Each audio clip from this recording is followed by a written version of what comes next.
Ladies and gentlemen, you know better than most people that the titles here on YouTube can be clickbaity, exaggerated, and don't always deliver the content, but this video is not one of those. I promise you that. What you are about to witness is one of the, if not the worst chess moves in the history of this game. Shout out to my subscriber Cheeky Chess, who a couple of days ago showed me this game on stream, brave enough to do so, and said it was okay to make this video. We will laugh, but we also will learn. There are a lot of instructive moments in the game. Before we do that though, I want to give you a little bit of backstory about this sign that you see right here.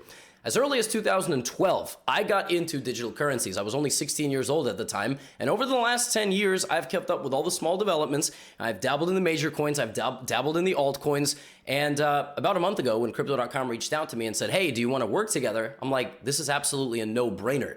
I've seen them on everything. I mean, the UFC, Formula One, FIFA, the Lakers Arena, the Philadelphia 76ers, they are the fastest growing cryptocurrency platform in the entire world. And so I'm excited, super excited to announce that I am the first creator outside of the crypto space to sign a long-term partnership with them. I'm humbled. Honestly, I'm blown away. I could have never imagined that 2 years ago when I quit teaching chess in schools to do this full-time online chess content stuff, that something like this would be possible. And I just want to say thank you to everybody who's been supporting me along this journey. And not much is going to change. I'm going to be making the same content, entertaining and educating you on the 64 squares, but now we will be giving back to the audience. There's going to be giveaways. We're going to have viewer tournaments with prizes. And for you to get started on Crypto.com today, all you got to do is click that first line in my description. Thank you all so much once again. Let's get into today's game. Epic is an understatement, honestly. What you're about to witness is just purely spectacular. So, both players honorary GM titles. My friend here is actually from Wales, but for some reason, chess.com has this weird flag glitch again. So, Cheeky begins the game with a Queen's Gambit. I mean, one of the best openings. Now, personally, what I recommend here at the intermediate level is a move like e6, or a move like a c6 to just kind of reinforce the center with a pawn.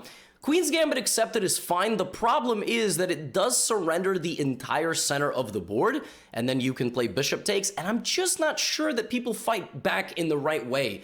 But Cheeky plays queen a4 check, violating all principles of development and winning this pawn back immediately. Not necessarily the worst plan in the world, and I mean, the queen is out there, but the queen is always going to drop back. The reason that Cheeky doesn't do e4 and bishop takes is because you're about to see Cheeky is a Catalan player. So if Black had played e6, we would have gotten a game that looks like this. So our friend here from the UK, aka Wales, but I can't put the flag up because for some reason chess.com doesn't want to show the Wales flag. Yeah, I mean, would have put the bishop on g2. So Cheeky does this in this game anyway. Now here Black begins the first weird move of the game, which is the move a5. Now keep in mind this is a rapid game. I don't understand the move a5 at all, but I did actually. I didn't at all, but I did. The point of a5 was actually to try to put this bishop on b4. That's not that bad, but it's a little bit exotic. In general, you really should just develop your pieces like a normal person. In the Catalan, oftentimes, the knight goes behind the c-pawn, so giving away this pawn is not so bad. You can always try to win it back if white tries to hang on to it. There are ways to undermine it with moves like b6 and a5 later. But Black plays a very exotic move, a5. We have bishop g2, bishop b4, and white plays bishop d2 looking to trade off, trades the knight, and both sides castle. So, who is better here and why? White. I mean, I know it says 0.9, but why is white better? Well, white has more center pawns, so white just straight up has two potential pawns in the center of the board. Then you compare the quality of the open file. White has the semi-open file, right? White is going to pressure this forever. When white goes knight e5, white's bishop, knight, and queen come alive, and when the rook comes here, white will be just doing very well. So the piece quality, the more space, the center pawns, right? Everything kind of contributes to white's favor. Black plays the move b5. Now white's advantage grows even more to 1.6 because, again, all white has to do is retreat, put this knight in the middle, and this is like the perfect Catalan position. You have this bishop on g2, and this is why I recommend the Catalans so much to intermediate, advanced players. You don't even need to know the theory. It's just a very annoying opening. The moves here almost play themselves, right? You can always play e4. You can apply more pressure to the c file. At some point, you can trade. So let's see what Black plays. Black plays knight b4. So that hangs a rook at a low level, and at a high level, it hangs your queen. White can play several queen moves here. I don't dislike queen b3. I like it quite a bit. Bishop c6. Now, Question for the audience. Would you trade this with the knight or with the bishop? What I told Cheeky during the game review on stream was that if white plays bishop takes c6 here, white should legitimately never play another chess game for as long as they live. Ever. I mean, this bishop needs to stay on the board. This is the perfect long-range piece. The knight has to take on c6. And that is exactly what Cheeky did. You're probably wondering, Levy, where's this worst move in the world? Come on, there's not going to be the worst move in the world in 5 minutes. All right? We got to have an intro. Takes, and now white just defends this with the move e3. And white, again, is convincingly better because white has a light-squared bishop, all right? And white has 7 pawns. 6 of those 7 pawns are on the dark squares, which means the dark squares are extremely solid and do an excellent job of monitoring this bishop. If you notice, the game is going to be fought here. Really, on the queen side, and with this bishop kind of in scope as well. This is why the Catalan is so nice, because players at this level don't deal with positional pressure very well. They just try to attack stuff. So, for example, black plays rook a6, right? Unpinning the rook and defending the knight. Now, this queen stands here. There's a knight. There's a pawn. So, naturally, you play a3. Black here should realize that if they move the knight, they just blunder the b5 pawn. But that's exactly what happens. Instead of this, black should go danger levels here. The queen and the pawn hit the knight. But after a4, the knight is obviously worth less than the queen, so the queen has to go. It can't take, and this is a big difference. You just don't lose this pawn. So be careful sometimes. You shouldn't just kind of keel over and let your opponent run you over. There are little tactical tricks up close, danger levels, right? Get rid of the threat. But now, I mean, this is a very big problem. We have rook b6, and now you're going to lose this pawn unless you tactically protect it. There is no way for the queen to move and defend this pawn. But there is a way for the queen to move and make this pawn untouchable. And it's the fact that the rook is currently protecting the knight on c6. So far, Cheeky has played a perfect game of chess. Plus 2.9, which makes this collapse all the better, right? All the better. Black here plays queen b8. What's interesting about queen b8 is it also accomplishes nothing. Nothing at all. It doesn't even threaten to take this pawn because the knight still would lose a protector. And when the queen moves here, it stops defending the knight on d5. So actually, white can do this. And it's okay to give up your Catalan bishop if you're going to be winning some more material. In this case, if rook takes b2 would have been played, there is, for example, maybe knight c4, and this is hanging, the rook is hanging, right? You can't even go back and protect yourself, so this is just really bad. White is just a clean 2 pawns up, 7 pawns versus 5. Not to mention the queen side is still going to be attacked. But here Cheeky plays knight c4. I don't dislike this move, but from this point forward, the 1368 rating kicks in. At every game we play, our rating fluctuates. We very rarely play our rating. You understand what I mean? Right now, white has played about 1600 level, 1700 level, if not higher. But now, because white is rated 1300, we have to supplement that with 1000 level moves. So here, white plays bishop f3, which kind of looks like a mouse slip. It kind of looks like you maybe clicked your bishop or something. I can't even begin to understand what this move does. Like, if you're going to do something here, just take the knight. Just be 2 pawns up, right? So the point of bishop f3, as it turns out, is to put the bishop here because white saw a rook, and white went full ooga booga mode, as I like to call it. Just like, for some reason, you know, like I haven't moved my rooks yet, the knights are here, I should probably get rid of them. No, I have to move my bishop here because there's a rook over there. I must do it. I have no other choice. The Catalan bishop belongs on this diagonal. I mean, I don't know what we're doing over here. Why did we go this way? I don't know. I have no idea. However, black isn't even concerned. I mean, doesn't even do anything about this and simply allows the move knight e5 back, targeting the rook, and the rook has to go to d6. Now, again, if I'm playing white here, I'm trying to put something on the b file, c file. Probably my rooks go here, and I try to break with my b pawn. So imagine a world where these rooks just stare on the b and c files. Would look very nice, right? So the rook goes to d6. We have rook ac1. And now black plays the move f6, kicking out the knight. Now, you have an option here to bring the knight back toward the middle, which is where the battle should begin. Should continue. But Cheeky plays the move knight g4. Losing all of their advantage, let the fun begin. So, knight g4 is not a good move. It's not a good move because the knight has no more moves. So, literally the move h5 wins the knight. Stockfish doesn't like the move h5 because Stockfish knows what's worth as much as a knight is a knight, and the move e4 grants white an escape, or a trade which then results in you also picking up this pawn. So Stockfish seems to think that h5 is not the end of the world, but for this level, it absolutely is. Folks, when you just make moves, one movers like this, you need to think, just in your brain, or I don't know what you think with, but h5. Like, what is your plan here? You don't have a plan. The knight just dies. I mean, there's literally no plan. The knight is gone. I know white's plan was knight e4.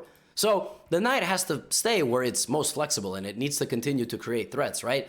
White was obviously not going to go back from where the knight just was. So, but yeah, knight g4. And actually, black accidentally plays the best move here. By accidentally, I mean, this is the best human move. Rook c6 is top stockfish move. Why? Because white's queen is trapped. And this is, again, the same, well, not trapped, but you're about to see what I mean. Whenever you just, like, get to a position, don't just make a move. You have to think, how can they attack me? Rook c6 is a very annoying move. You have to go here, and now, all of a sudden, when they trade rooks with you, queen takes b2 comes in. The b2 pawn has not been touchable because the pieces in the black position hang. So if we go back a couple of moves, you'll notice that here, for example, you can't take on b2 because it seems like a7 is hanging. There is this, though. But just in general, like, you're leaving pieces to die. But in this position, once this trade occurs, now this move hits a rook and a bishop. White is in trouble. If white takes the knight, they lose a rook. I mean, this is really bad news. So black actually does a great job here getting to this situation. Now all black has to do is play queen b2, and all the counterplay is right there because you stranded your knight on the side of the board. Instead of that, black hangs a knight. Black just straight up hangs a knight in one move. And this is why you always need to be on the lookout. Like, before you do anything in a game of chess, before you do anything, before you make any moves, can I take anything? Are there any checks? What can I attack? The move knight b5 does none of those things except hang a knight and give +8 advantage to white. You do something like this in a position. You go, oh, I can take this. I can also take this, but that's terrible. If I take this, I'm attacking the rook, the pawn, and the bishop. That actually seems like a pretty good move, and that is how you accidentally make good moves in chess. Now, if your queen couldn't take this, like, let's say this was the position, right? You can still, in your brain, be like, wait, what if I attack with h5? Right? How can I create threats to my opponent in the maximum capacity? You begin with the queen, the king, the queen, the rook, those pieces. But if you can't attack those pieces, this knight has nowhere to go. Stockfish, again, is showing this e4 line, but that's a little bit beyond the comprehension at this level, okay? So you want to be real careful trusting Stockfish all the time. So follow that little checklist. Black plays knight b5. I mean, this is a very simple counting mistake. Very simple, right? Bishop takes b5. However, suddenly something kicks in and black goes, wait a minute, give me my knight back. Give me my knight back. Excuse me, I would like my knight. White here does something really clever. So, of course, danger levels here is still the best move. So my knight is worth a knight. So that would be a fair trade. And if you go away, you escape. So it's very hard to see that. Very hard to visualize that this move actually gets the knight away. In the game, white was, like, very stubborn. I really like what Cheeky did here. It's a very instructive moment. You don't just want to lose your knight for absolutely zero reason. So you can play the move knight h6 check. Losing your knight, but on your terms. And your terms are making the opponent open up their king and really mess up their pawns. So I like the move knight h6. There also was this move in this position, which threatened to take this and fork. But I like knight h6, all right? And now white takes another pawn and has a 2-pawn advantage, and it's much worse than that. White's structure is very solid. This is a really, really good pawn structure. This pawn structure is all over the place. Doubled H pawns, isolated C pawn, E and F is kind of split and ugly, right? So that's not very good at all. And now, if you ask, what color complex is white stronger on? The light squares. Of course, white has a light squared bishop. Black has a knight. It fights 50-50. You should not weaken your light squares here if you're playing black. How do you weaken your light squares if you play with black? By moving a central pawn to a dark square where your center is now all aligned on one light square. All right? Color complexes in chess. Okay? So, E5... I don't know if you all can hear that. That sounds like a street cleaning vehicle. Welcome to New York. So, E5 on a dark square, right? And now we have this. And now we have a problem. So, what does white play? Queen c4. I mean, just in great shape here. Look at this. I mean, swarming the knight. Just absolutely beautifully swarming the knight. King g7, bishop takes d5, and now black plays a very sophisticated piece of counterattacking chess. When you are in a situation where you are just much worse and you are on the verge of collapse, what do? The best thing to do is to counter-attack the enemy with everything you have.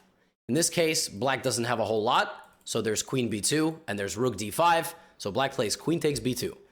This move is now mate in 5 for white, because again, this pawn on c7 is up for capture.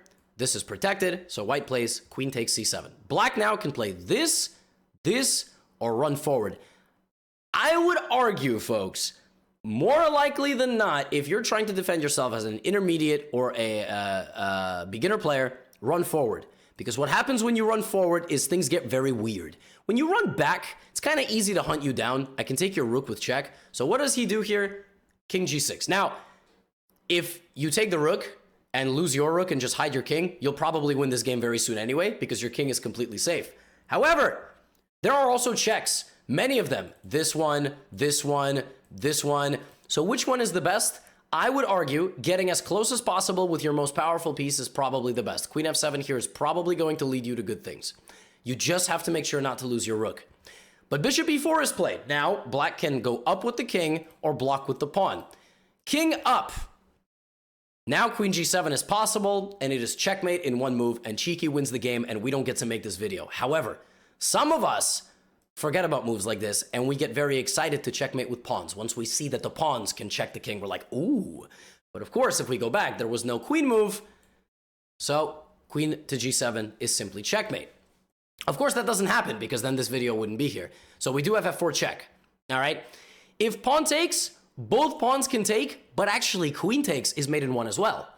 So f4, black here just keeps going forward. I told you, run the king forward. You honestly never know. Now, since the king only has this way, more often than not, there's a mate on the diagonal, but that doesn't exist right now. Now, if you check on g7, right, now we see this. Crazy. I mean, white could have played this now and made a checkmate, and this would have never been a video. But now white sees this move. King h3. All right, let's bring it home. We've done it. The king's been run out all the way to the corner. There is absolutely nothing here. It's mate in one. It's mate in one. It's mate in one for black. It is checkmate in one for black. Not only do you get mated, you forced checkmate in one for your opponent. They had no choice but to go from getting mated in one move to mating you in one move. Can you believe it? I told you this was not a clickbait video. Now, I actually asked Cheeky Chess if they did this on purpose. If they had bishop f5 mate and chose bishop g2 because they knew that they would get turned into some piece of content, and they said no. They played the move bishop g2. They thought the game was over, and they were waiting. You know that when you that feeling you play a move and the game's not over on chess.com? You're like, oh God, and it's mate. It is mate. It's mate. And this might be one of the worst moves in the history of our beautiful game.